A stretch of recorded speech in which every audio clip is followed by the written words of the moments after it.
Salut les sportifs, je vous retrouve pour un nouvel épisode du podcast et dans cet épisode j'ai en face de moi, enfin virtuellement en face de moi dans ma fenêtre Skype deux personnes, un que vous connaissez déjà très très bien puisqu'il ne s'agit que de mon compère de podcast, co-animateur de podcast, c'est Hermano. Salut Hermano. Salut Greg et salut cher invité, salut à toutes et à tous. Et oui, ce n'est que Hermano, mais je suis que très enchanté d'être à vos côtés ce soir pour enregistrer un nouvel épisode avec un sujet qui, à mon sens, va en intéresser beaucoup plus que ce que l'on pourrait croire, et notamment par rapport aux différents retours que nous avons eus de nos auditrices et de nos auditeurs. Je pense que ce sujet va beaucoup plaire. Ouais, alors juste reprendre mon introduction, je voulais pas dire que Hermano, mais n'est autre que Hermano, le co-animateur du podcast. Il manquait cette précision-là. Je ne vais pas te réduire à du mobilier de podcast, Hermano. Ce serait bien malheureux de ma part. Tu es précieux dans ce podcast et je tiens à te garder à mes côtés pour l'animer. Donc, au-delà de cette petite erreur de locution, je vais vous présenter notre autre invité. Il se nomme Fred Bousseau. Il est rédacteur web pour des magazines que les personnes qui pratiquent le trail connaissent très très probablement, puisque entre autres on retrouve le Trail Magazine et plein d'autres titres de presse. Fred, salut. Bonsoir à vous deux et enchanté de participer à ce podcast. Merci à vous. Et puis bonsoir à tous les auditeurs. Effectivement, on va essayer de développer, de répondre à vos questions pour débuter en trail. Voilà, donc c'est la thématique qu'on va aborder ce soir. C'est vrai qu'on a eu pas mal de retours d'auditeurs, de questions, de suggestions. C'est vrai que notre podcast, puisque animé par deux triathlètes, était pas mal articulé autour du triple effort. Et puis quand on parlait de course à pied dans ce podcast, en tant que triathlète, on pensait d'abord à de la course à pied sur route, ou en tout cas plutôt de la course à pied entre guillemets rapide, mais il n'y a pas que ça dans la vie. Et puis même si le podcast est animé par deux triathlètes, c'est deux triathlètes qui regardent un petit peu les sentiers de nature avec quelques ambitions pour les années à venir. En tout cas, je crois que c'est le cas pour toi, Hermano. Oui, tout à fait. Alors justement, je vais te reprendre.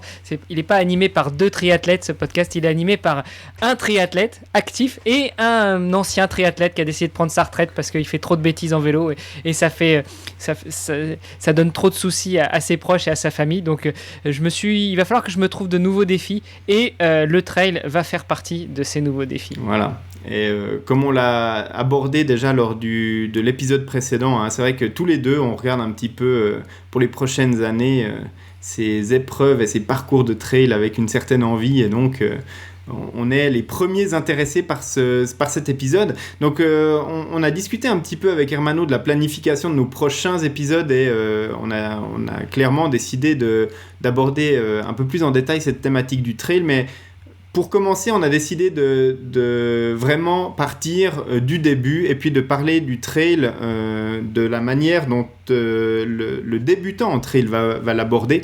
Et on a le plaisir de recevoir Fred pour nous parler de tout ça. Fred, déjà, juste avant de partir dans le vif du sujet, explique-nous un petit peu, toi, en tant que trailer, quelle est ton expérience dans le domaine et puis un petit peu quelle est ta pratique ? Peut-être déjà, explique-nous toi qui tu es avant de nous parler de toi dans le trail. Mais toi déjà, qui es-tu, Fred ? Une présentation générale du personnage. Alors déjà, je vais rebondir sur ce que vous disiez, parce que vous disiez que vous étiez spécialiste du triple effort, mais je pense que si on pouvait aussi quelque part simplifier le trail, on pourrait dire que par moment, le trail, c'est aussi un triple effort. C'est un effort de savoir courir à plat, de savoir courir en montée et de savoir descendre. Et je pense qu'on y reviendra, mais c'est aussi trois facettes intéressantes de la discipline, parce que quand on cumule les trois, effectivement, on peut gagner, on peut bien se placer, parce qu'on sait souvent que les courses se gagnent en descente, paradoxalement. Voilà. Pour revenir, moi, je viens du monde du vélo, un monde que vous connaissez aussi. Je me suis mis au trail parce que j'ai toujours couru en montagne et je suis aussi accompagnateur en montagne du côté de la Savoie et de la Haute-Savoie en France. Ça fait 20 ans que je suis dans ce milieu-là, donc je l'ai vu naître, je l'ai vu évoluer, je l'ai vu grandir. J'étais, pour ceux qui connaissent, à la première édition de l'UTMB, aux premières éditions des Templiers. Donc voilà, ça fait 18 ans, hein, puisque la 18e édition n'a pas eu lieu cette année, mais j'étais quand même sur Chamonix la semaine dernière. Et puis voilà, j'ai fait des trails à titre perso, j'ai fait l'OCC, j'ai fait la MCC sur Chamonix, j'ai fait la Pyramenta d'été. Et j'ai pas fait d'ultra, et tout simplement parce que j'aime bien les efforts plutôt courts, on va dire entre 2 heures et 5-6 heures. Attends, tu nous dis que tu étais au début de l'UTMB. L'UTMB, c'est quand même un ultra. Ou tu étais au début de l'UTMB dans sa version pas ultra, justement? Alors j'étais au début de l'UTMB en tant que média. D'accord. Okay. Pour le magazine. J'ai jamais couru l'UTMB, je l'ai fait en reconnaissance en tant qu'accompagnateur en montagne en 4 jours. Mais les seules épreuves que j'ai fait sur l'UTMB, c'est l'OCC 53 km et la MCC 40 km. Voilà. Okay. Et j'ai jamais dépassé ces distances-là parce que j'aime bien profiter et je prends du plaisir plutôt sur des distances courtes de 20 à 35 km. Voilà. On a déjà eu un petit débat avec l'autre Greg dans notre podcast pour savoir quelle était la limite de l'ultra en trail. Et déjà rien que là, il semble ne pas y avoir vraiment d'unanimité sur quelle est la distance d'un trail ultra. À partir de quelle distance on parle d'un trail ultra? Je crois qu'on n'a pas forcément réussi à se mettre d'accord. Pour toi, c'est quoi? C'est en nombre d'heures, en kilomètres, J'avais entendu ce débat dans un des podcasts. En gros, la définition, elle est plutôt à partir de 80-100 km, voilà, sur un ultra.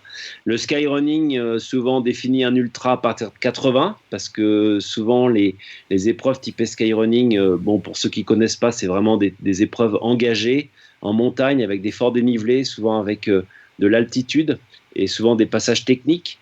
Donc effectivement, on peut souvent avoir des durées d'effort sur un 80 km très montagneux qui peuvent être souvent supérieures à un 100 ou un 120 km très roulant qui peut être en Nouvelle-Zélande ou aux États-Unis qui sont coutumiers des épreuves plutôt rapides et qui se courent vite. Nous, en Europe, on a aussi l'habitude de belles épreuves, notamment du côté de la Suisse, de Zermatt, on pense au Matterhorn notamment, qui peuvent faire 22-23 km, mais se courir en 2h30 ou 3h, quoi. Voilà, pour vous donner des notions d'effort, quoi.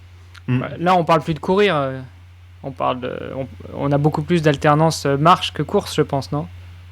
C'est beaucoup de la marche, oui, tout à fait, ouais. C'est beaucoup de la marche. Après, ce qu'il faut savoir aussi sur les ultras, c'est même si on voit souvent les premiers courir, les premiers marchent aussi. Sur toutes les grandes courses, les premiers marchent aussi. Bien sûr, après, le milieu du peloton et tout, il ne faut pas qu'ils aient de complexe, les gens. On va en parler aussi dans le côté débuté, mais on sort du cadre particulier du marathon où on est presque obligé de courir tout le temps parce qu'on est sur une route et que les gens nous regardent. Là, quand on est en pleine nuit au fin fond d'une forêt, si on marche, personne ne nous regarde et c'est pas gênant. Et d'ailleurs, tout le monde va se mettre à marcher. Hein. Ouais. Sur des distances pareilles, de toute façon, on a mal à imaginer qu'on puisse courir tout du long pendant aussi longtemps. Donc, tu nous parles du marathon, donc tu tends une magnifique perche pour parler de la première chose qui va nous intéresser quand on commence à s'intéresser au trail. On peut être un coureur sur route. Je pense que les personnes qui vont s'intéresser au trail comme discipline primaire vont directement bénéficier également des choses dont on va discuter, mais la plupart des gens qui vont se diriger vers le trail, je pense, ont déjà un certain background sur la course sur route, ou en tout cas la course, le sport d'endurance, de course à pied. Maintenant, sans parler du matériel dont on parlera un tout petit peu plus tard dans ce podcast, mais vraiment purement au niveau physiologique et entraînement, si tout d'un coup, maintenant, moi qui m'entraîne encore pour un marathon en cette fin d'année, j'espère qu'il aura lieu à Lausanne, est-ce que y a des changements immenses dans la manière dont je vais devoir aborder mon entraînement et ma vision de mon sport si je décide d'aller faire du trail en montagne? Ah bah complètement, ça va changer la préparation. C'est presque comme passer vous êtes habitué du vélo de route à la course à pied. Si on fait que du vélo de route pendant un mois et qu'on se met à courir 1 heure 15 sur la route, le lendemain, on n'aura pas du tout les mêmes courbatures que d'avoir fait 130 ou 140 km avec 4000 mètres de dénivelé. Là, on n'en aura presque pas, alors que l'heure 15 de route, elle va rester dans les jambes. Pour le trail, on va être sur les mêmes problématiques physiologiques. C'est-à-dire qu'effectivement, ce que je disais tout à l'heure au début, c'est courir à plat, on va reprendre à peu près les prédispositions qu'il faut pour courir sur un 10 bornes, un semi ou un marathon. Mais dès qu'on va monter, ça va encore à peu près bien se passer. Là, on est plus sur des capacités d'endurance et physiologiques. Après, dès qu'on va descendre, on le connaît tous, le problème des courbatures quand on va faire une grosse rando en montagne de 2 ou 3 heures et qu'on descend 1000 mètres, on a les excentriques qui commencent à chauffer. Et puis, forcément, pendant 2-3 jours, on a cassé de la fibre. Il faut le temps qu'elle se reconstitue, donc à partir de protéines. Et puis, voilà, il faut un temps d'adaptation, effectivement. Donc, si tu es prêt pour un marathon, je pense que ça te servira fortement, parce qu'on en parlait un peu, et vous en avez déjà aussi parlé dans vos podcasts. La notion de vitesse est très importante pour le trail. Alors, pas pour tout le monde, pour un débutant. Sa première idée sera peut-être juste de finir. Donc il aura peut-être des moments où il va courir, des moments où il va marcher, il va se retrouver à discuter. Il y a un côté très convivial dans le trail aussi, où on peut se retrouver à 4, 5, 6 à discuter. Mais effectivement, plus on sera prêt sur l'aspect physiologique de pouvoir encaisser une montée et une descente derrière, plus on prendra de plaisir, je pense, au fil de la course, et plus on s'en remettra vite, quoi. Alors, peut-être juste avant qu'on continue, parce que là, on parle de comment appréhender le trail pour les débutants. Moi, j'ai une question beaucoup plus innocente que ça, qui serait qu'est-ce qu'on définit comme étant un trail ? Parce qu'on en a parlé un peu en off. Est-ce qu'on va parler de trail en montagne ? Est-ce qu'on va parler de trail plutôt plat ? Est-ce qu'on va parler de trail en campagne, en course nature ? Qu'est-ce qu'un trail ? Et quelles sont les différentes spécificités de chaque type de trail ? Alors, je vais presque vous renvoyer la balle. Vous qui avez envie de venir découvrir ce sport, vous en avez quelle image justement de l'extérieur ? Grand silence. Alors écoute, moi je commence si tu veux. En 2009, j'ai fait les championnats de France longue distance de triathlon à Belfort. Et la partie course à pied, c'était 30 km. Autour du lac du Malsaucy. Alors je ne sais pas si vous connaissez ou même si nos auditeurs connaissent, mais en tout cas c'était une très belle course. La partie vélo était un peu vallonnée. La partie natation évidemment était très plate. Par contre la partie course à pied, c'était ce que moi je qualifierais comme du trail. On courait pas sur du bitume, on courait sur des chemins avec beaucoup de cailloux, beaucoup de petits cailloux, et quand tu prends tes chaussures super légères, plutôt adaptées au marathon, ça fait mal. Et en plus, c'était très vallonné sur la partie course à pied. Donc, c'était 3 boucles de 10 bornes à faire sur 30 bornes. Et c'était très vallonné, très accidenté et pas du tout asphalté. Ça, pour moi, j'ai envie de te dire que ça ressemble à la définition d'un trail. C'est-à-dire quelque chose qui sort un peu des sentiers battus, qui n'est pas justement une course sur route ou sur stade classique, entre guillemets. Et que l'on trouve ça aussi bien en ville, en campagne ou à l'extrême en montagne, et là on parle vraiment de trail de montagne, voire d'ultra trail quand on est sur des distances un peu plus longues. Greg, ton avis ? Alors, moi j'ai beaucoup plus terre à terre, ça tombe bien, puisque ça tombe bien. avec ma définition. Pour moi, trail, en anglais, ça veut dire chemin, voire piste, et pour moi déjà rien que ça donne déjà une certaine image de la discipline. C'est-à-dire que quand on court un marathon, et j'ai couru le marathon de Lausanne, j'ai couru le marathon de Berlin, j'ai couru des courses à pied d'Ironman, et tout ça se court sur route, sur du bitume, sur quelque chose qui est lisse, qui déroule. Et pour moi le trail c'est antinomique à ça, c'est-à-dire que déjà on va courir sur un terrain qui est plus proche de la nature, donc sur un chemin, sur du caillou, sur du copeau, donc peu importe déjà le cadre, mais on voit déjà, on visualise déjà le côté nature. Donc c'est un petit peu ce que tu disais aussi, Hermano.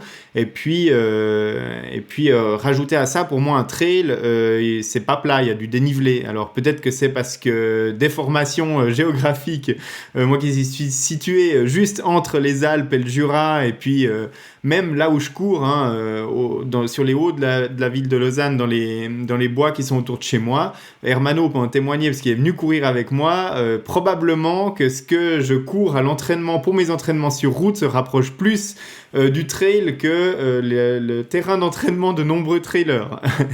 Donc voilà, pour moi la définition, peut-être pas la définition, mais en tout cas l'envie du trail que j'ai envie de vivre, c'est vraiment l'immersion en pleine nature, quoi. C'est ça. Et puis de la course qui représente un certain challenge en termes de dénivelé, en termes probablement de technique. Et puis, comme le disait Fred, moi j'ai eu l'occasion déjà de courir sur des parcours de trail à quelques occasions dernièrement. Et ça peut surprendre quand on commence, mais c'est vraiment la descente qui fait très très mal, quoi. Et je comprends tout à fait quand Fred nous dit un trail va se gagner dans une descente. Alors bon, on va vous donner chacun un point, parce que je pense que vous avez tous les deux les bonnes réponses. Non, moi je définirais complètement ce que vous avez dit, et je pense que votre regard est bon. C'est à partir du moment où on parle de trail, on parle de chemin. Et le chemin, il peut être sablonneux, caillouteux, herbeux, il peut être en forêt, il peut être en bord de mer, il peut être en haute montagne, il peut être très caillouteux. J'étais encore hier dans le massif de Beldon. Il y a des cailloux partout. C'est incroyable, c'est comme dans le Mercantour.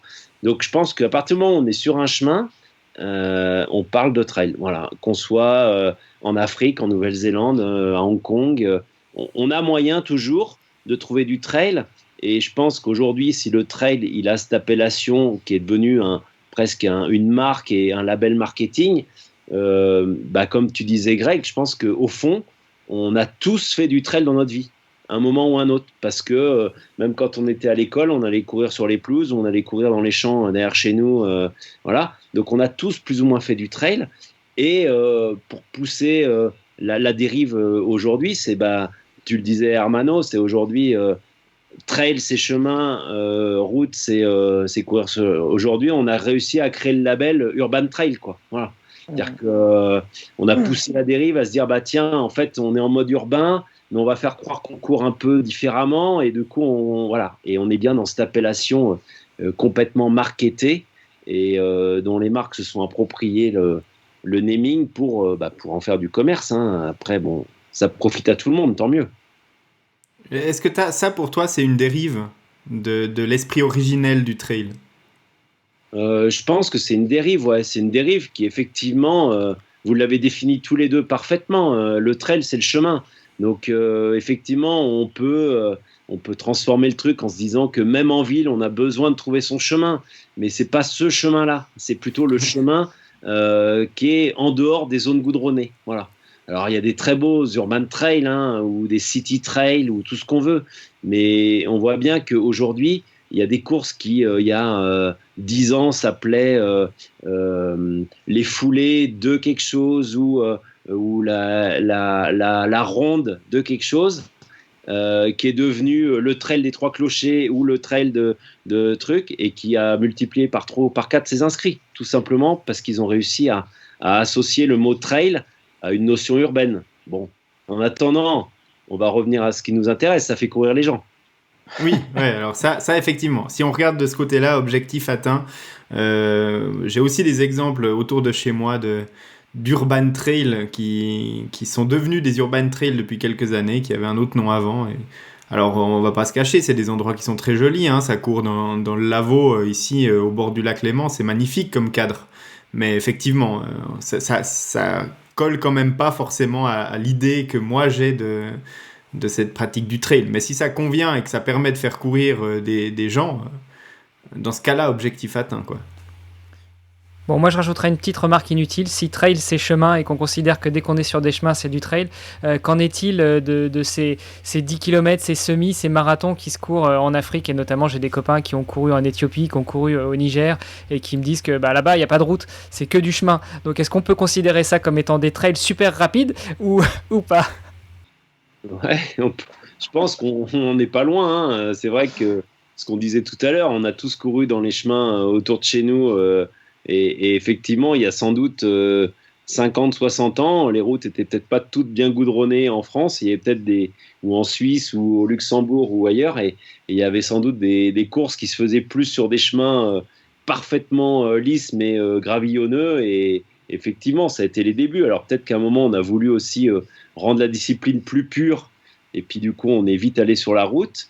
Mais moi, je pense que même les origines de l'homme étaient quand même de se déplacer sur des chemins. Donc finalement, ce retour aux sources qu'on sent actuellement, à la fois sur la consommation, le côté bio, le côté tout ça, on fait peut-être juste un retour aux sources un peu ancestral, quoi, finalement.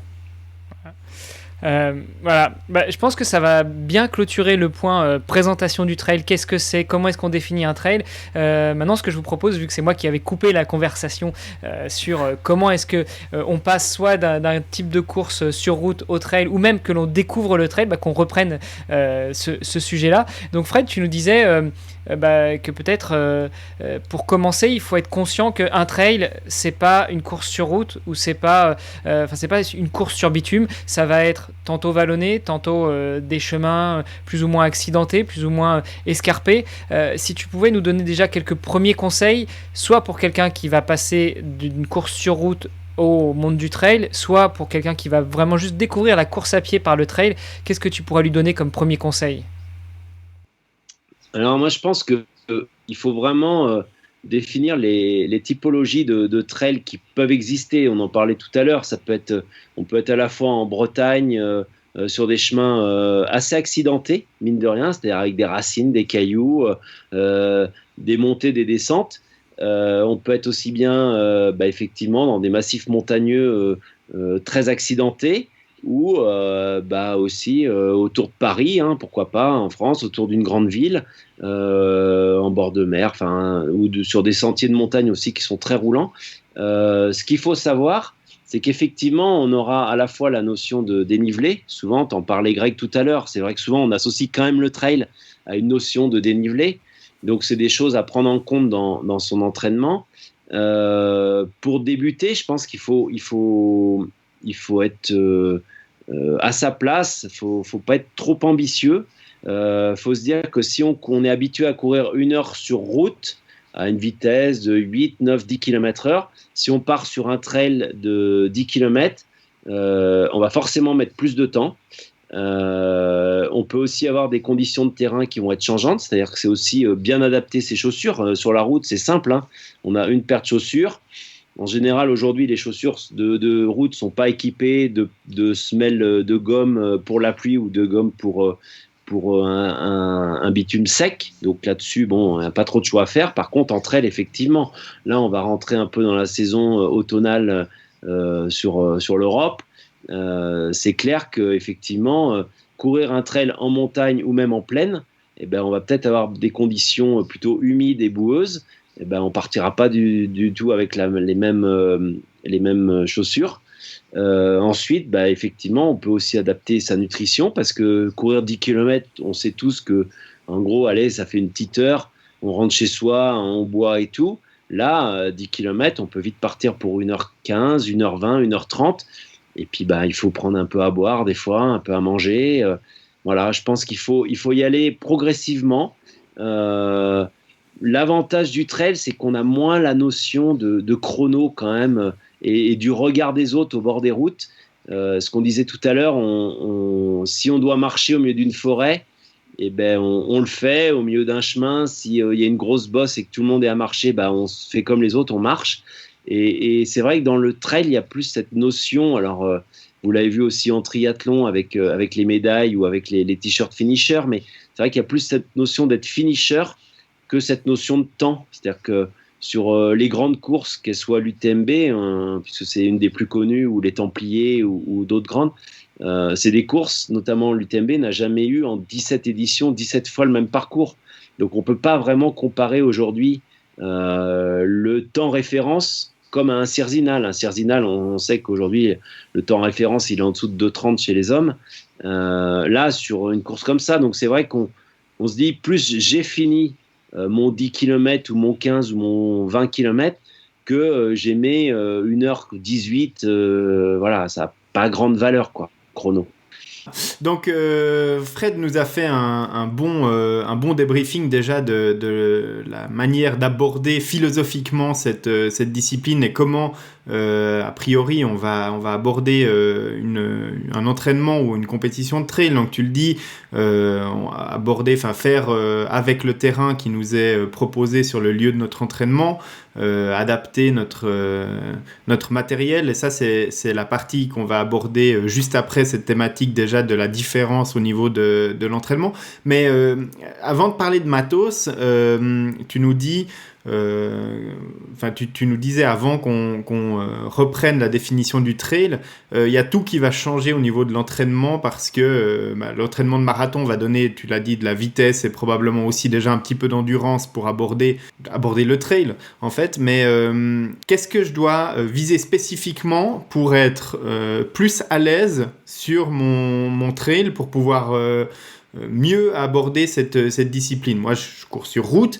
Alors, bon, je vais pas te cacher que j'ai déjà couru un petit peu en montagne et que ça m'arrive, même quand je cours dans les forêts qui sont autour de chez moi, de rencontrer des terrains type trail. Mais tu le disais tout à l'heure, même en Bretagne ou dans des endroits qui sont réputés plats, on va trouver des côtes, on va trouver des endroits qui sont bourrés de cailloux, de racines, etc. Donc je pense qu'il y a des trucs tout bêtes qui viennent comme ça à l'esprit. C'est plus lever les pieds pour pas se prendre les pieds dans les pierres ou dans les racines et se casser la figure.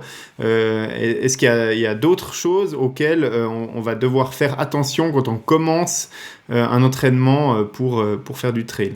Alors, il y a plusieurs choses qui me viennent à l'idée comme ça. Effectivement, alors je vais le prendre à l'inverse, c'est effectivement lever les pieds, c'est important, parce que surtout en descente, alors il y a toujours cette notion aussi d'économie de course. C'est-à-dire qu'on sait très bien, notamment sur des 10 bornes, sur des marathons ou vous en triathlon, que plus on a une foulée rasante, plus on a une amplitude qui est celle de sa foulée naturelle et tout, plus on va être dans son rythme et dans une économie de course, donc plus on va économiser d'énergie, donc plus on pourra aller longtemps. Par contre, effectivement, entre elles, plus on est à une foulée rasante, plus on risque de taper dans les pierres.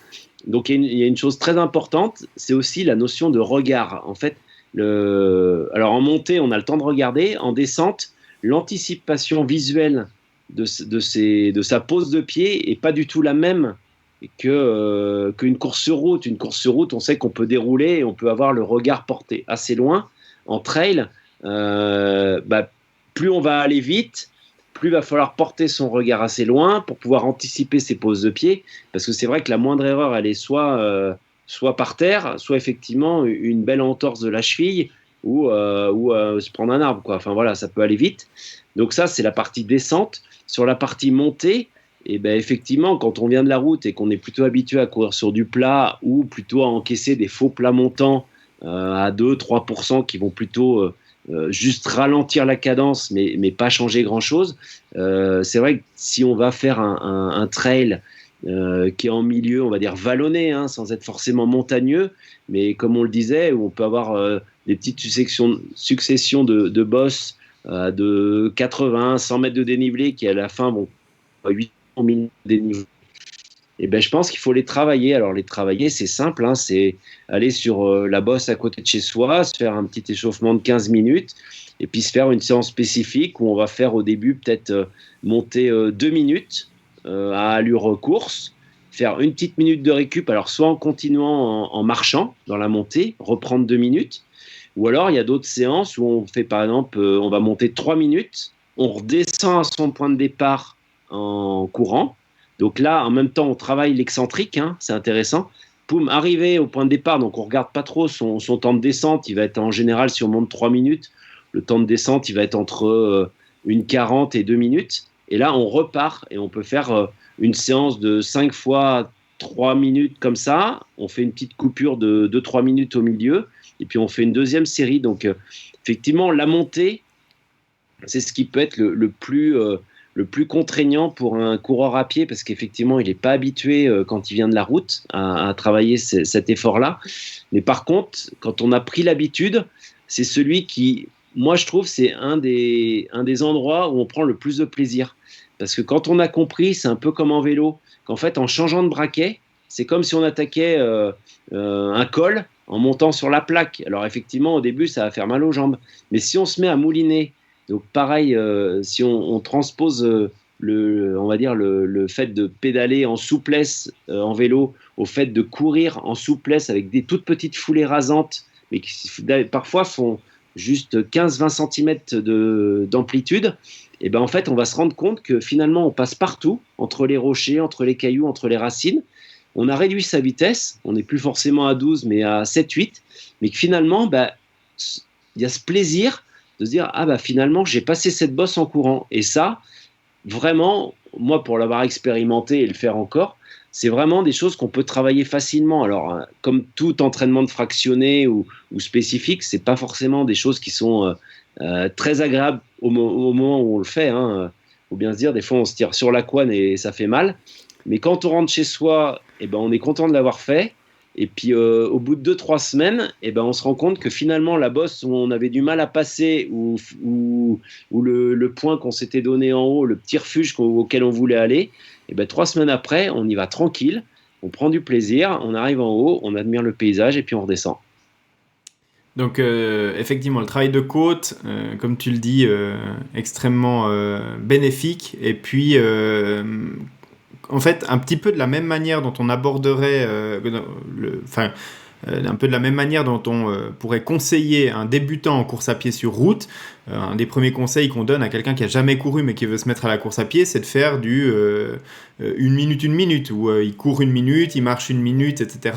Et ça, pour toi, en trail, dans la montée, par exemple, ça peut être aussi une bonne stratégie pour commencer à faire des pentes, tu disais, qui sont plus importantes que celles qu'on a l'habitude de voir sur de la course sur route de 3-4%.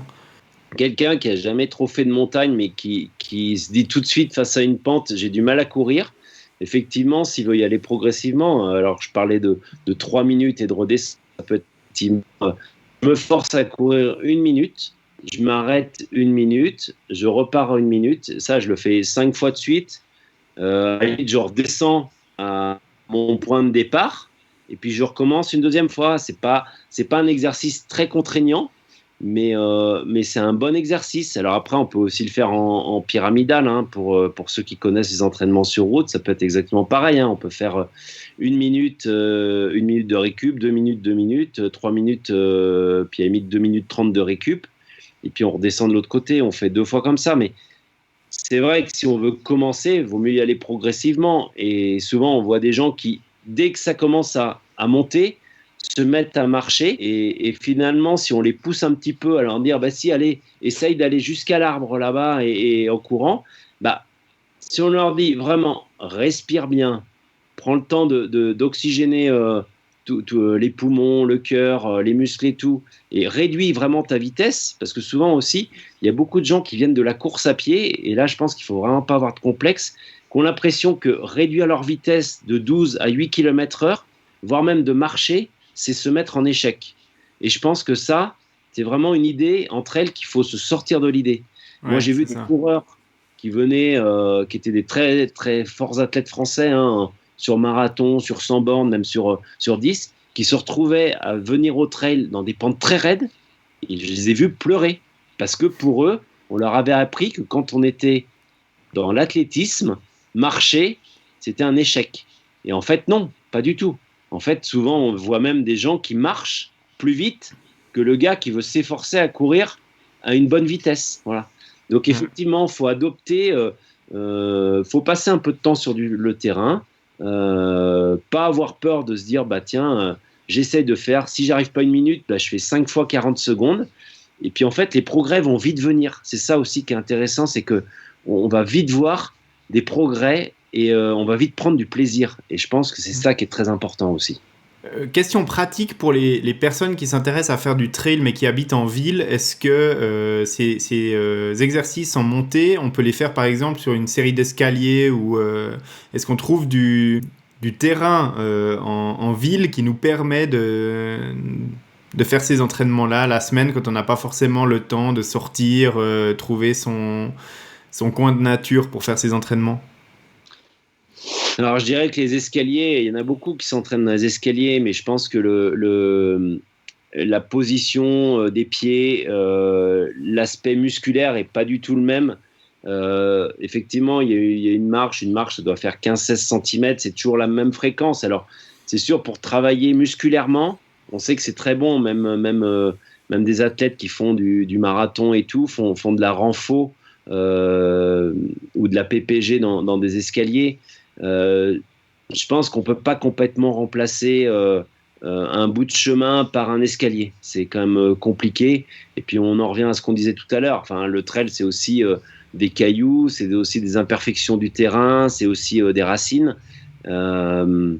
Donc c'est vrai que si on peut essayer, alors il y en a qui des fois n'ont pas forcément un bout de côte chez eux, il y en a certains qui font un quart d'heure de vélo, qui posent le vélo, vont faire leur séance dans une bosse et ils rentrent en vélo. C'est aussi un bon moyen d'allier une préparation qui est à la fois spécifique et qui peut mettre un peu de foncier. Si on veut faire une petite course de 2 heures, au lieu d'aller faire 2 heures de course à pied qui vont être plutôt traumatisantes physiologiquement, on se dit tiens, allez, j'ai une demi-heure de vélo pour y aller, je fais ma petite séance d'1 heure, j'ai ma petite demi-heure pour rentrer, et puis finalement on s'est fait 2 heures sans trop se tirer dessus, alors que 2 heures de course à pied, ça commence à couiner, quoi, un peu.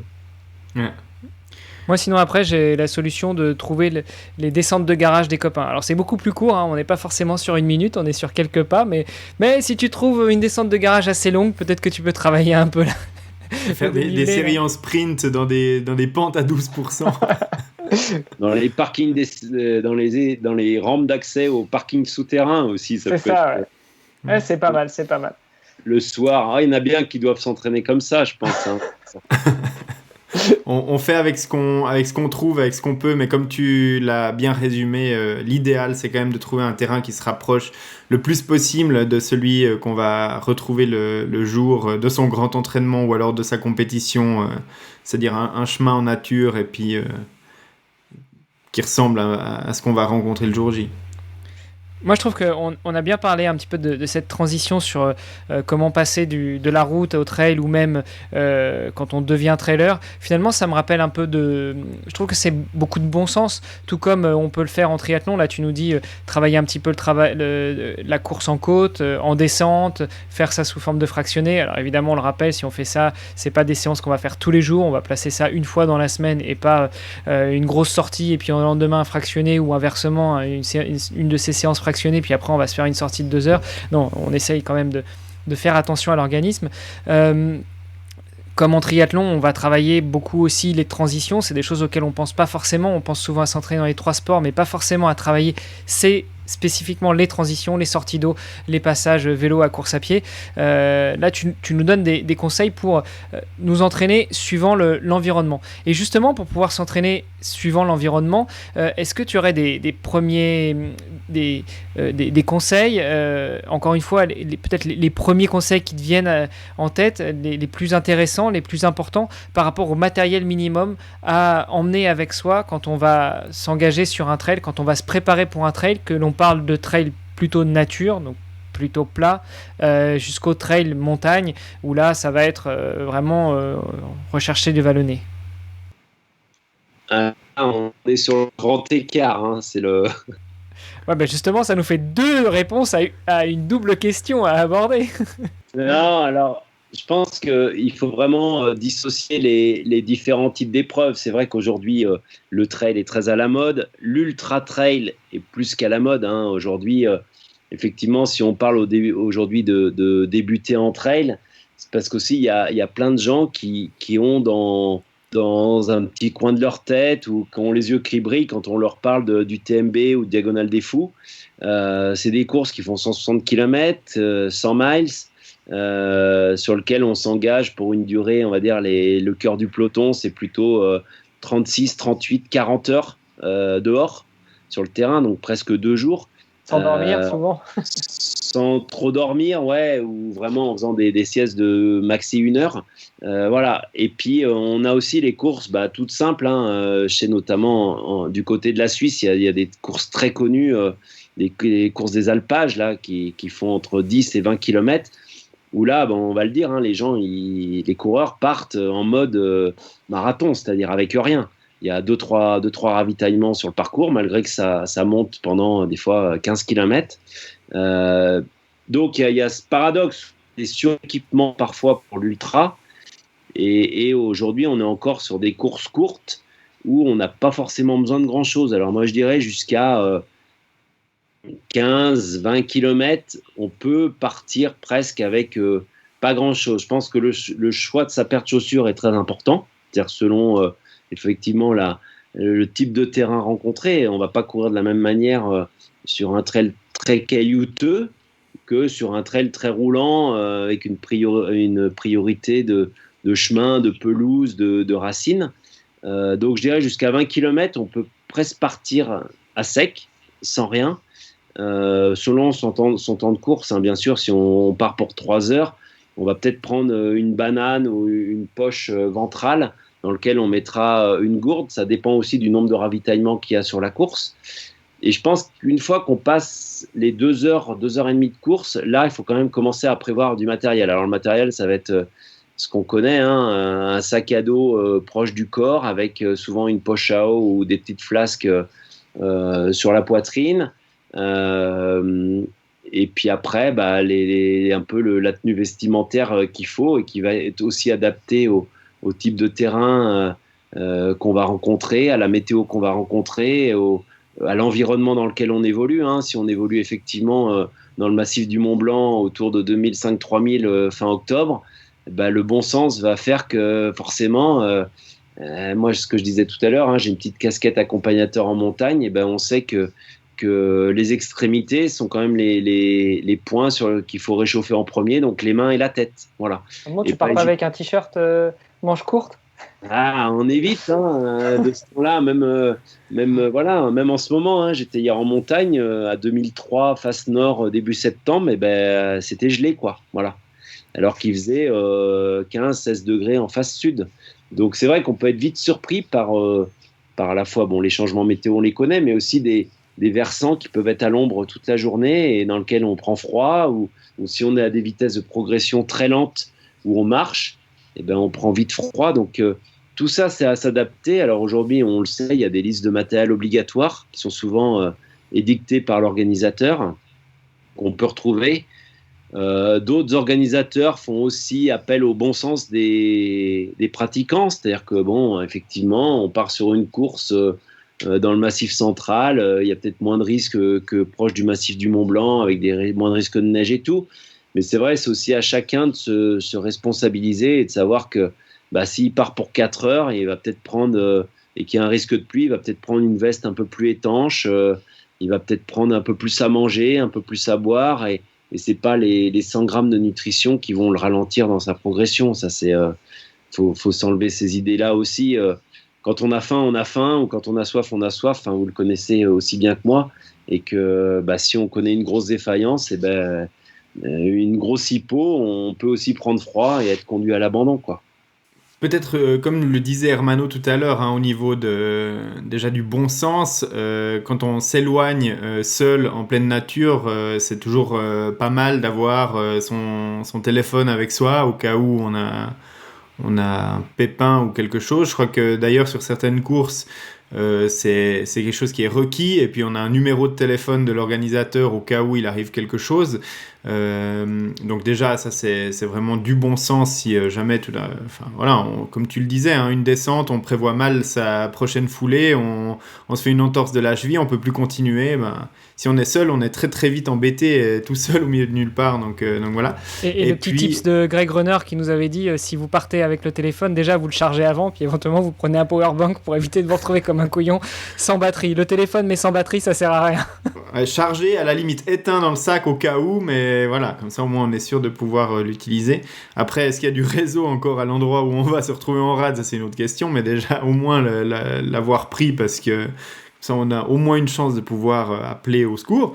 Et puis comme tu le disais, par rapport à la météo, je pense que tout le monde qui est allé en montagne sait à quel point la météo peut vite tourner, un orage peut vite arriver, et la température peut, même si la cellule orageuse n'est pas directement sur nous, avec le jeu des flux d'air, etc., la température peut baisser de 10-15 degrés très très rapidement. Donc est-ce que au fond de ton sac, quand tu pars en rando ou en trail, est-ce qu'il y a une couverture de survie, une veste un petit peu plus chaude, éventuellement d'autres accessoires qui te permettent de faire face à ce genre de situation? Alors moi j'ai un truc, c'est que même quand je vais aux champignons, ça va vous faire rire, mais des fois je pars 2-3 heures aux champignons en pleine forêt, et ben j'ai toujours dans mon sac une petite pochette avec une couverture de survie, un sifflet et une petite bande élasto.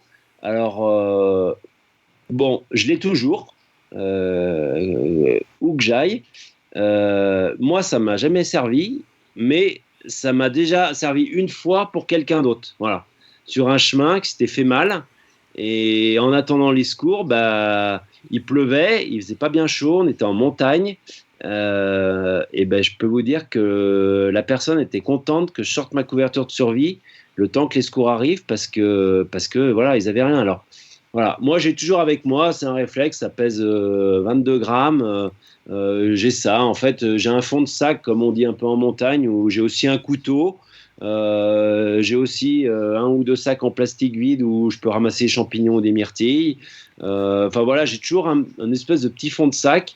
J'ai aussi une paire de gants, un vieux bonnet et un bout de frontal. Voilà. Donc ça, c'est ce que je pars. Bon, voilà, c'est un peu la déformation de moi aussi mon activité d'accompagnateur en montagne. Mais je pense que ça coûte rien d'avoir ça. Effectivement, comme tu le disais, Greg, quand on part, qu'on sait pas trop, qu'on connaît pas forcément bien son itinéraire. Moi, je reprendrai aussi les trucs, les principes de base en montagne, c'est-à-dire qu'on essaye de prévenir son entourage là où on va aller. Voilà, on essaye de prendre un peu à manger. On sait aussi qu'on peut trouver à boire en cours de route. Et puis, on essaie d'avoir un peu reconnu son parcours, ou au moins de savoir où on va aller. Et puis, si on n'est pas montagnard, on s'aventure pas si les conditions sont mauvaises. On s'aventure pas dans des endroits qui peuvent être vite scabreux. On a vu, moi j'étais assez attentif en début de saison, là, au moment du Covid, ou avant on soit interdit de circuler. Il y a pas mal de gens qui sont allés en montagne en début de saison, et on sait en début de saison, il reste des névés, donc des plaques de neige de fonte de fin d'hiver. Et puis il y en a plein qui passent dessus en basket, et puis ils ripent et ils se tuent. Hein. Régulièrement, en début de saison, il y a quelques morts malheureusement, qui sont souvent un peu maintenant des trailers, qui partent un peu la fleur au fusil, sans trop connaître la montagne, sans trop connaître les dangers de ces pentes raides qui, voilà, on traverse un névé, ça fait 10 mètres, mais si on part et que on voit pas le fond du trou derrière, et ben, on peut sauter une barre rocheuse et mourir. Donc, je pense que c'est quand même dommage de pas prendre, surtout quand on n'est pas en compétition, quand on part à l'entraînement, et que, ce qu'on disait tout à l'heure, on est là d'abord pour se faire plaisir. On a la chance d'être dans des environnements qui sont magnifiques. Bon, si on peut éviter de solliciter aussi les secours là-dessus, et juste avoir du bon sens, se dire que voilà, on est en montagne, on peut prendre effectivement un bout de polaire, un bout de pantalon étanche, et puis une petite veste, ça va faire aller 400-500 grammes dans un sac à dos. Bon, on assure sa sécurité, quoi. Le temps d'un mauvais orage, comme tu le disais, ou d'une forte baisse de température, quoi. Voilà. Mmh. Ouais, du bon sens, et mieux vaut prévenir que guérir, comme on dit. Donc voilà. Moi, j'ai une question très spécifique sur le matériel. Alors, pas forcément du matériel de sécurité, mais du matériel sur le trail. Est-ce que le trail, ça se fait avec des bâtons ou pas? Ça, c'est un grand débat, je crois. J'ai cru que tu allais me poser une question sur les montres, Greg. Mais là, j'allais te renvoyer la balle parce que c'est toi quand même le spécialiste là-dessus. Sur les bâtons, écoute, il y a plein d'écoles. Alors, déjà, au Grand Raid de la Réunion, qui est l'un des plus durs au monde, les bâtons sont interdits. Donc, c'est un peu un paradoxe. Moi, je pense que c'est bien de partir avec des bâtons quand on sait s'en servir. Voilà. C'est-à-dire que si on a des bâtons qui font en gros 100-110 grammes l'unité, donc 220 grammes, et qu'on les emmène pour les promener et caresser le sol pendant 100 km, eh ben, vaut peut-être mieux les laisser à la maison et prendre une veste un peu plus étanche, quoi. Voilà. Parce que souvent, on joue sur le poids, sur des détails, et on prend des bâtons dont on ne sait pas forcément se servir. Alors effectivement, on peut apprendre. Hein. On voit que tous les gens qui viennent du ski de fond, du ski alpinisme, qui ont aussi se sont habitués à marcher avec des bâtons, à progresser avec des bâtons, eh ben, en ont une vraie utilité parce que ça fait travailler le haut du corps et il y a un vrai intérêt au niveau de la poussée. On voit des pelotons, des gens, même on entend sur les cailloux, gling, gling, gling, ils promènent les bâtons et puis bon, ça les rassure. Donc oui, les bâtons peuvent être utiles si on sait s'en servir. Voilà. Donc toi, t'es pas un réfractaire complet au bâton parce que Hermano disait oula, question polémique, voilà, il y a les pros, les anti-bâtons. Toi, t'es pas forcément anti-bâton. C'est de nouveau du bon sens si tu sais les utiliser et qu'ils te sont utiles. Ouais. Ok. Alors pour moi, les bâtons. je les prends de temps en temps quand je vais faire des grosses sorties en montagne pendant plusieurs heures. Alors là, je parle pas forcément de trail, hein, je parle vraiment des sorties en montagne où je pars 6-7 heures pour deux raisons. La première, c'est si effectivement je suis fatigué ou à un moment et que j'ai une ascension que j'ai pas prévue. Je fais du ski alpi l'hiver, donc je sais m'en servir, donc je peux en avoir besoin. Je me dis que ça peut être utile. Et puis toujours aussi un peu en secours, c'est-à-dire que si jamais moi ou si je rencontre quelqu'un qui se fait mal, un bâton ça peut aider à stabiliser pour descendre si on se fait une entorse de la cheville, parce que du coup on prend appui sur le bâton plutôt que sur la cheville. Et puis dans le cas extrême, hein, on sait, mais aussi ça peut stabiliser pour faire un secours sur un genou, quelqu'un qui se ferait très très mal. Et en fait, on peut aussi se servir du bâton pour faire une attelle, quoi. Voilà. Tant que les secours arrivent, ça peut aussi servir à ça. Voilà, c'est des habitudes que j'ai. Je suis pas du tout réfractaire au bâton. Voilà, c'est plus souvent les gens en course. Je pense que beaucoup les utilisent mal et puis souvent ils rendent aussi dangereux parce que vous savez, quand vous courez, vous avez la pointe du bâton qui traîne derrière vous. Et ce qu'il faut beaucoup penser, c'est un petit détail technique, mais c'est souvent quand on descend, c'est à retourner le bâton pour mettre la pointe face à la pente, ce qui évite de blesser le collègue de derrière, quoi. Voilà. Alors justement, comme c'est un épisode trail, et je pense qu'on en fera d'autres parce qu'on est déjà en train d'exploser les compteurs, mais comme c'est un épisode trail destiné aux débutants, est-ce que tu as quelques conseils pour apprendre rapidement à utiliser ces bâtons, sachant qu'en podcast, en audio, c'est peut-être beaucoup plus difficile qu'en vidéo, mais tu l'as dit, pour ceux qui ont déjà fait du ski de fond, pour ceux qui font déjà du ski alpinisme, est-ce qu'il y a des similitudes dans la technique et puis 2-3 gestes, si tu arrives à les expliquer en audio, pour quelqu'un qui voudrait débuter et se faire plaisir avec des bâtons? Parce qu'encore une fois, le but, c'est de se faire plaisir, c'est pas de se trimballer des bâtons histoire de se trimballer des bâtons. Alors, je pense que 80-90% des coureurs vont quasiment pas utiliser des bâtons parce que ce qu'on disait tout à l'heure, le trail, c'est pas qu'en montagne et effectivement, faire un trail en Bourgogne, dans les Ardennes, même au Pays Basque ou en Bretagne, on va pas forcément avoir besoin de bâton. Sur une distance de 20 km, on n'aura pas besoin de bâton. Et ça, c'est quand même 80-90% des pratiquants sont sur plutôt ces distances-là et ce type de terrain. Après, sur les trails montagneux qui se déroulent en gros du 15 juin à fin octobre, oui, on peut progresser avec des bâtons. Donc, il faut passer du temps en montagne. Il faut effectivement sentir que c'est avec les bras qu'on travaille. Hein. Il faut pousser sur les bras. Et je pense que quand on débute avec des bâtons, si on va s'entraîner, alors il existe ce que vous connaissez aussi dans tous les sports, un peu les week-end shocks, hein, où on se dit tiens, allez, je vais descendre 3 jours avec des potes, je sais pas, autour de Grenoble, autour de Chambéry, autour d'Annecy, autour de Chamonix. Et puis là, on peut se faire un après-midi avec 1000-1500 mètres de dénivelé où on va pousser sur les bâtons. Normalement, le lendemain, on a mal au bras. Voilà, on a mal au... Donc il faut y aller avec un pote qui conduira à notre place. Voilà, on peut avoir du mal à tourner le volant si on n'a pas une bonne direction assistée le lendemain. Ça peut être ça. Après, Donc celui qui prend les bâtons, c'est celui qui boit parce que c'est pas celui qui conduit, c'est ça? C'est un peu ça, ouais. Ça va être le nouveau slogan, voilà. Après, sur l'utilisation, soit on peut les utiliser en quinconce, comme un peu comme en marche, donc, ou en ski de rando, ou d'autres les utilisent aussi en simultané. C'est-à-dire on plante les 2 bâtons devant, hop, on fait 2 pas, on replante les 2 bâtons devant. Ça, c'est très utile dans les pentes très raides, voilà, où on peut vraiment, en gros, prendre appui comme si on était un peu sur avec des béquilles, avec des piolets, quoi, un peu. Ouais. Voilà.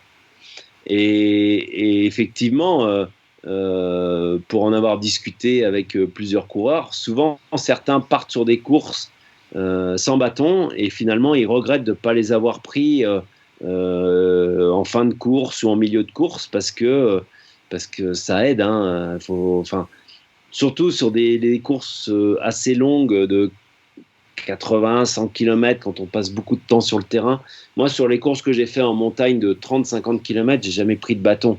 Mais je pense qu'au bout d'un moment, si j'avais fait des courses très longues, je les aurais prises parce que, même si je me moquais un petit peu tout à l'heure des gens qui pouvaient partir avec des bâtons et les promener pendant 100 km, je pense qu'à un moment, ça a aussi une influence psychologique, c'est-à-dire que ça rassure d'avoir le bâton. Quand on est fatigué et tout, c'est un peu, on a deux bras, 2 jambes de plus, quoi, quelque part.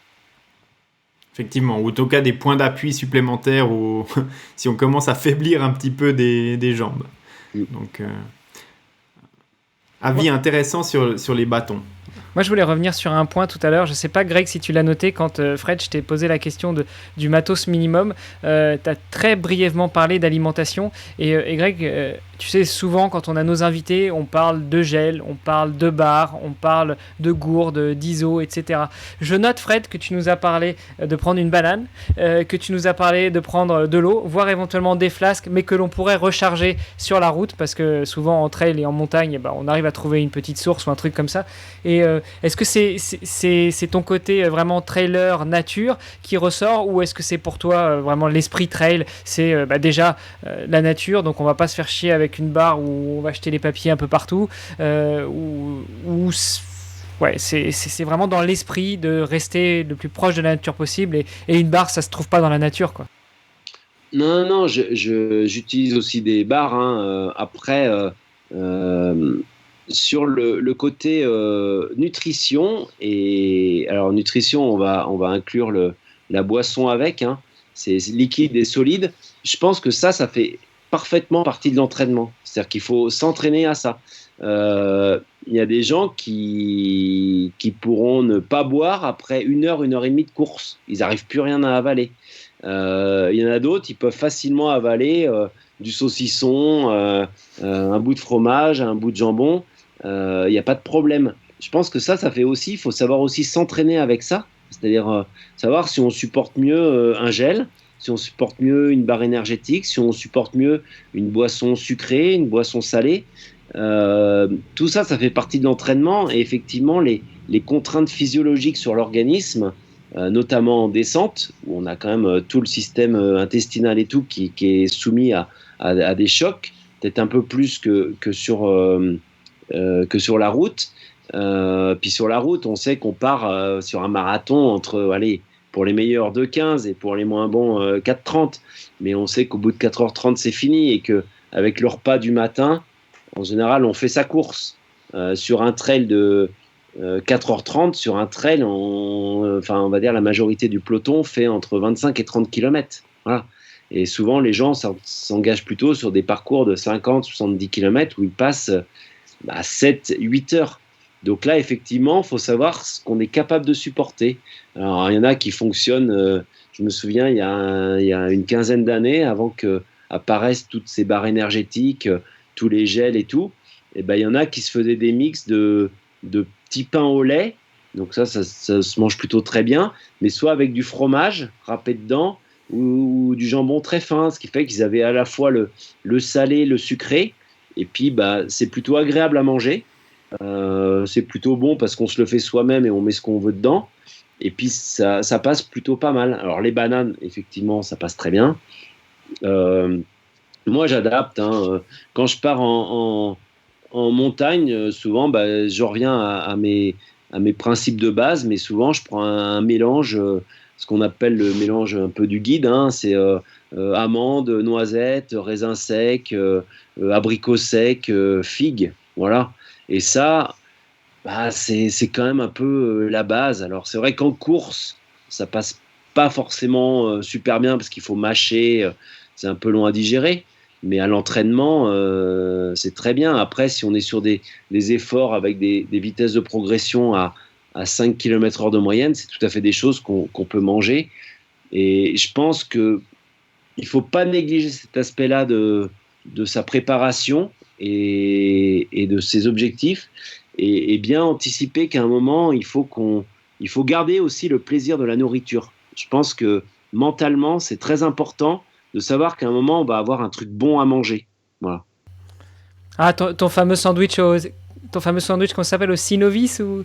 Oui, on en avait déjà parlé avec Denis, dans l'alimentation sur l'Ironman. On est aussi sur des durées de 10-12 heures et effectivement, on se raccroche à des trucs psychologiquement qu'on sait qu'ils vont arriver. Et quand on sait qu'on va déballer notre sandwich custom au milieu de son parcours vélo, c'est vrai que ça peut être un moment psychologiquement qui fait du bien dans ce cas-là. Et je pense qu'en trail, c'est pareil. Mais je pense que, Hermano, pour répondre à ta question, on peut revenir à ce hors-série qu'on avait enregistré avec Denis sur l'Ironman. Je pense que ça s'applique exactement au trail, c'est-à-dire que Denis nous conseillait d'une part de tester à l'entraînement ce qui passe pas, et puis d'autre part d'essayer un maximum de compenser en temps réel dans son effort le nombre de calories qu'on est en train de griller pour pas se mettre en déficit trop important, surtout si on décide de faire de l'ultra trail et donc que ça doit durer suffisamment longtemps. Si on récompense pas les calories qu'on dépense, au bout d'un moment on va avoir un problème. Et donc je pense que là le bon sens, c'est de s'alimenter et de commencer par le faire à l'entraînement, et puis on en avait parlé aussi, de noter, c'est-à-dire est-ce que si je mange ça sur un trail où il y a énormément de descente et que ça tape beaucoup, est-ce que ça passe? Est-ce que ça passe quand il fait chaud, quand il fait froid? Enfin voilà, c'est tous ces petits détails qui vont nous permettre de faire notre plan nutrition pendant la compétition. Et je parlais tout à l'heure des week-end shocks qui effectivement sont un peu les week-ends à la mode. Il y a beaucoup de gens qui habitent en ville, en milieu urbain, qui décident à 2-3 potes de descendre un week-end au plus proche des montagnes qu'ils ont. Et je pense qu'il ne faut pas avoir non plus de crainte à aller avec ces gens-là, à leur demander des conseils et à adapter ces séances. Mais c'est vrai qu'une sortie longue de 6-7 heures en mode rando-course en montagne, ça permet vraiment de bien apprivoiser toutes ces conditions-là qui sont à la fois la chaussure, qui sont à la fois le matériel, le sac à dos, un sac à dos qui frotte pas, comme tu dis aussi Greg, parce que tu en es un des spécialistes, aussi savoir se servir de ces outils de navigation, de sa montre. La montre, pour moi, ça fait aussi partie d'une panoplie importante, c'est-à-dire que aujourd'hui, on a des outils qui sont très très performants en termes d'altitude, de vitesse de progression verticale, de dénivelé cumulé, de point haut, de point bas. Et c'est important des fois de aussi connaître l'altitude à laquelle on est, le dénivelé qui nous reste, sa vitesse de progression verticale. Et puis pareil, de tester son matériel, de savoir aussi à quel moment s'habiller et se déshabiller. Savoir à quel moment manger et quel moment boire, comme on dit toujours. Faut boire avant d'avoir soif et manger avant d'avoir faim. Et je dirais pour l'alimentation et pour l'équipement, c'est pareil. Il faut savoir s'habiller avant d'avoir froid. Et je me souviens d'une athlète sur des championnats du monde à qui j'avais dit pense à te couvrir parce qu'elle était à fond dans sa course. Et on en a reparlé il n'y a pas longtemps. Elle était en équipe de France et elle m'avait dit heureusement ce jour-là que tu m'avais dit de m'habiller, parce qu'elle me dit je l'aurais jamais fait et elle aurait jamais été. Et c'est vrai qu'on essaye toujours de repousser cette échéance un peu, de se dire pareil pour son sac à dos, tiens, on a un petit sac à dos qui frotte un peu, on se dit bon allez, prochain ravitaillement où je m'arrête, je vais le régler. Et puis en fait le prochain ravitaillement on s'arrête, et le sac à dos il a hérité tout le bas du dos.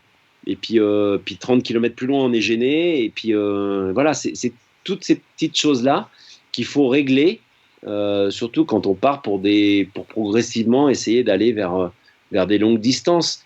Et j'en reviens, et je pense que vous serez d'accord, tout ça contribue au plaisir de la course. C'est-à-dire que effectivement, on peut se soustraire de toutes ces contraintes, et ben finalement, on n'aura que du plaisir à l'arrivée, quoi. Ouais.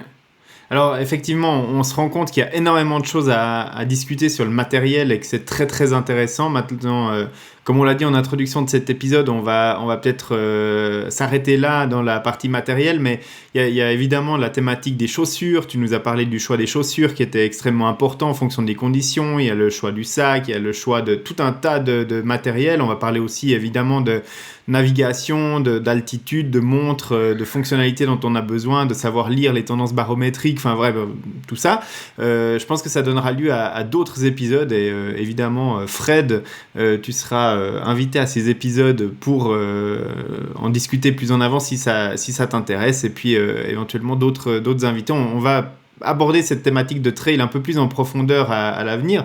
Maintenant, pour finir sur la partie débutant en trail et puis quelques bons plans pour vraiment commencer, il y a une dernière thématique que je voulais aborder encore de cet épisode, c'est est-ce que tu as des conseils, des petites astuces pour choisir ses premiers itinéraires de trail, sortir de la route, comment est-ce que je fais pour connaître des sentiers? Est-ce qu'il y a des répertoires de sentiers, de trail? Est-ce qu'il y a des communautés qui échangent sur des parcours en fonction des régions? Est-ce qu'il y a des parcours de trail homologués par des fédérations, en l'occurrence en France, éventuellement en Suisse? Est-ce qu'on trouve ce genre de choses pour des terrains qui sont déjà entre guillemets un petit peu balisés, hein, où on ne se lance pas complètement à l'inconnu, mais où on peut découvrir cette discipline sur des parcours qui sont intéressants et praticables?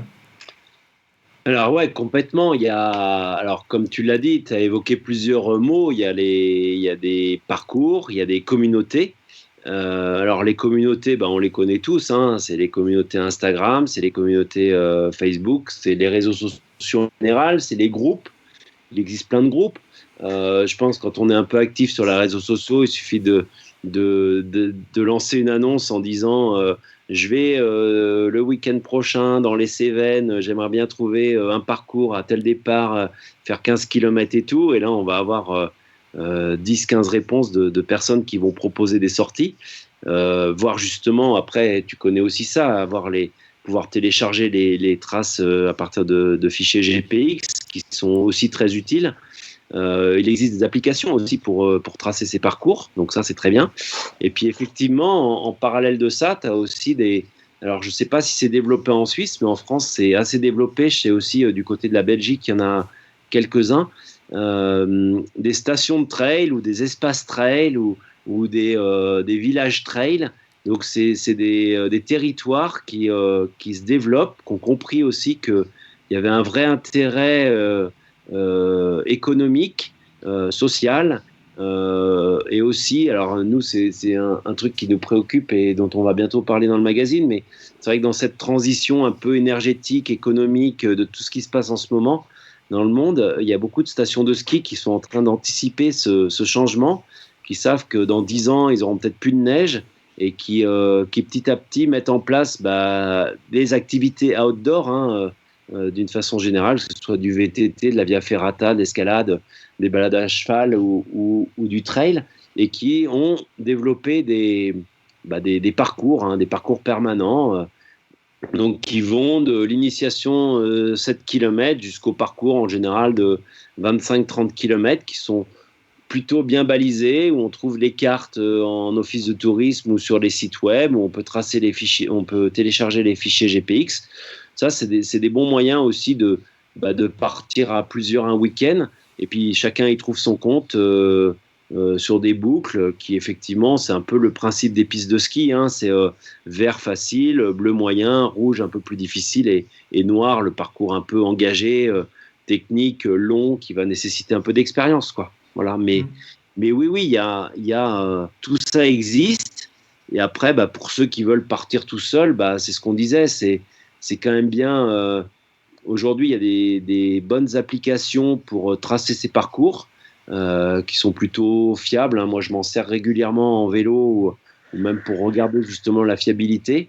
Et c'est vrai que quand on trace un parcours de 15 km avec 800 mètres de dénivelé, quand on le finit, on se rend compte que la trace était plutôt juste, et puis ça permet de s'entraîner et de pas se tromper et de pas partir complètement dans l'inconnu sur des sorties en disant je pars 2 heures, puis finalement on se retrouve en terre inconnue et on part pour 4 ou 5 heures, quoi. Ouais, Moi, je suis spécialiste de ça. Hermano, lui, il va se mettre très très rapidement à l'ultra trail, un petit peu contre son gré peut-être. Bon, en même temps, je risque pas trop de me perdre dans les montagnes à Luxembourg. Nous, c'est beaucoup de relances, beaucoup de petits coups de cul, comme on dit, mais j'ai pas vraiment de montagne. Donc, si je me paume, c'est vraiment que je le fais exprès. Alors effectivement, hein, pour répondre pour la Suisse, à Fred, ici aussi, hein, les stations de montagne qui sont les stations de ski historiques en hiver, développent de plus en plus des activités d'été, que ce soit sur le VTT.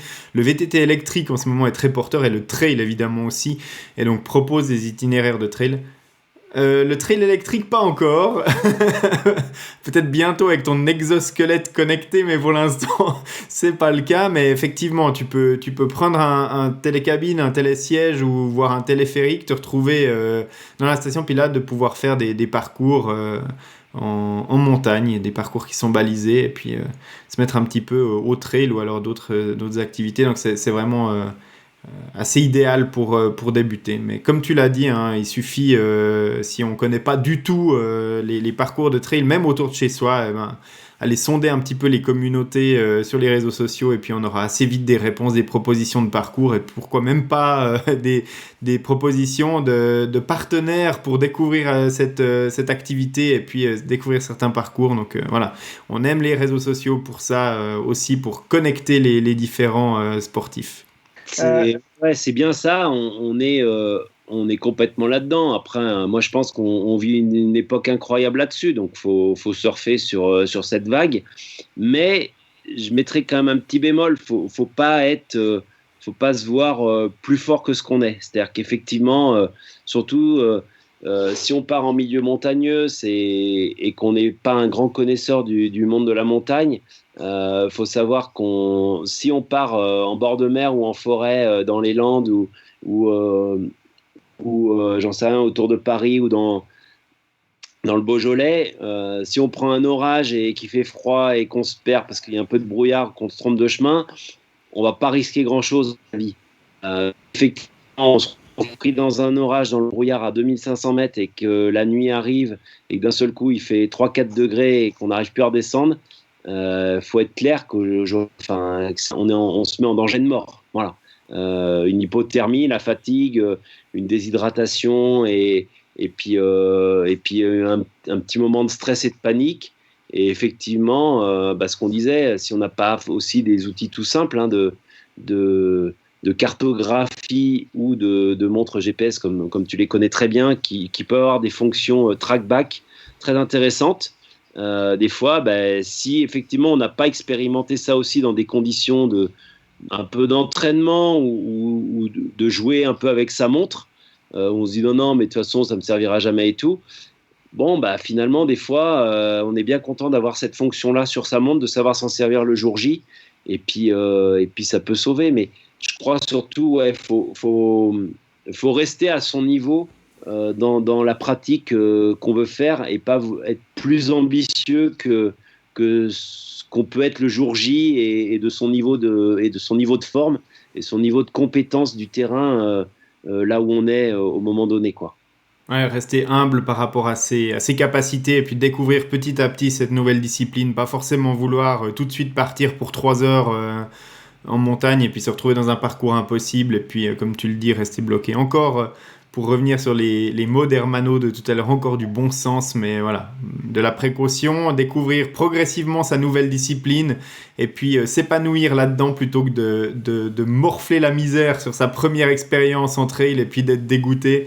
C'est pas le but non plus, donc voilà, encore un conseil très très avisé. J'ai vraiment bien envie de développer tous ces différents aspects, hein, au cours de futurs épisodes. Alors évidemment que le podcast ne va pas devenir un podcast exclusivement trail, on va continuer à développer plein d'autres sujets.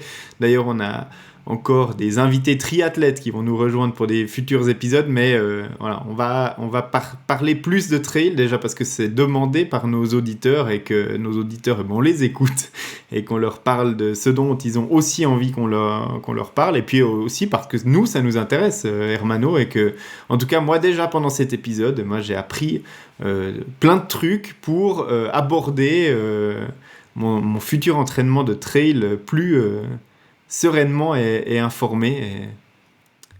Je sais pas ce que t'en penses, Hermano. Moi aussi, j'ai passé un très bon moment, j'ai appris beaucoup de choses. J'ai hâte que l'on enclenche les autres épisodes, et puis surtout, j'ai hâte de me mettre à m'entraîner. Ouais, c'est ça, de passer dans le vif du sujet. C'est ça.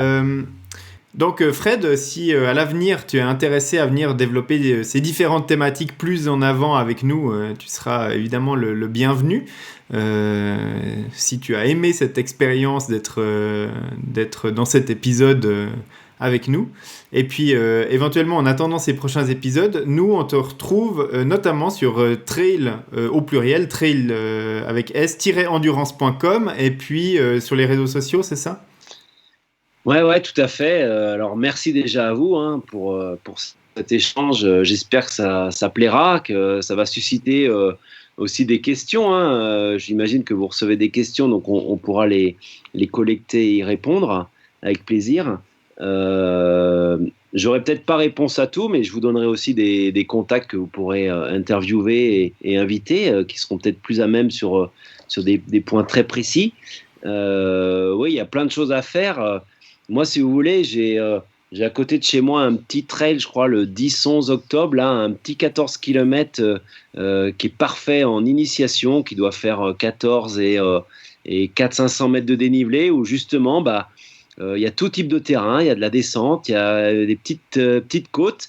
C'est très joueur, c'est idéal pour s'initier et débuter. Et c'est le 11 octobre à côté de Moutier, là, à Aigues-Blanches.